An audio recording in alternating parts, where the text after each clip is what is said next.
Bonjour, le plaisir est pour moi. Je suis Fargas Assandé, je suis comédien, je suis metteur en scène. Je suis pédagogue intervenant à l'Académie du théâtre de Limoges. L'essentiel de mon parcours est défini par le théâtre. Et pour moi, mon rêve a toujours été de partager aussi le minimum que Dieu m'a permis d'appréhender avec les enfants du continent. J'anime pas mal d'ateliers. Je suis acteur dans des séries télévisées et dans des longs métrages, voilà. Tu es engagé dans le Front de Libération à 8 ans. Les enfants, là, c'est les meilleurs soldats du monde. Fais-moi plaisir.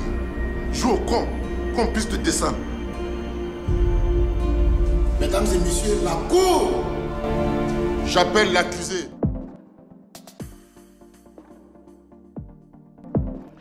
Le Raïs, je suis parti d'un constat simple mais amer. Comment se fait-il que dans la majeure partie de nos pays, quand je dis nos pays, je ne me limite pas seulement à l'Afrique, il y a cette gestion du pouvoir qui nous emmène vers un caractère dictatorial. Alors je me suis interrogé sur le phénomène de la dictature. Naît-on dictateur? Quand devient-on dictateur?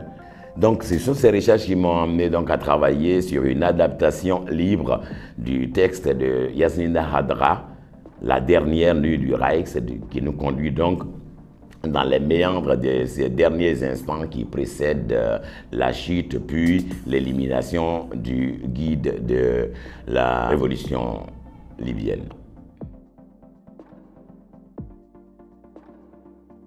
C'est un personnage à des facettes multiples.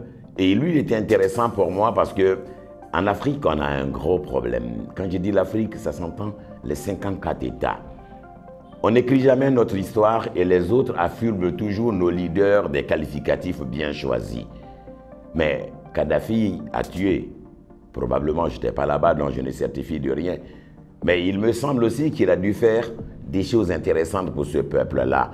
On n'est pas dirigeant d'un pays sur un certain nombre d'années sans avoir posé des actes positifs. Donc je ne dédouane en rien ceux qu'on appelle dictateurs, mais je dis, est-ce qu'il ne serait pas possible aussi de faire la balance entre ce qu'ils ont dû faire de bien et ce qu'ils ont pu faire de mal? Donc j'ai défini mon théâtre comme une prise de parole juste, honnête, politique, artistique aussi, pour éveiller des consciences et rappeler que le monde n'est pas un long fleuve tranquille.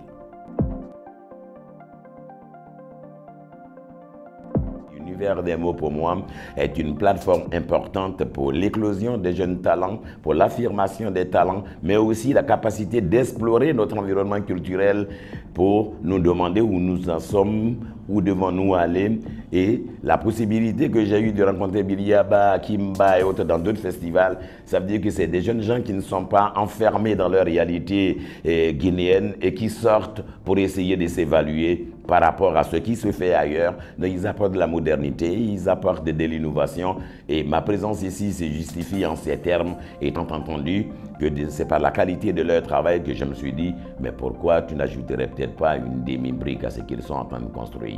L'histoire en parlera. Raïs ressuscite, réapparaît à Univers des mots.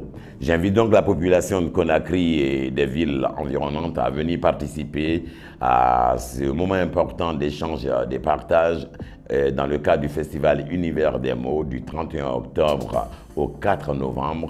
Et c'est à cette occasion que réapparaîtra le guide de la révolution libyenne, Mohamed Kadhafi. Et voilà, invitation ferme, attente assurée.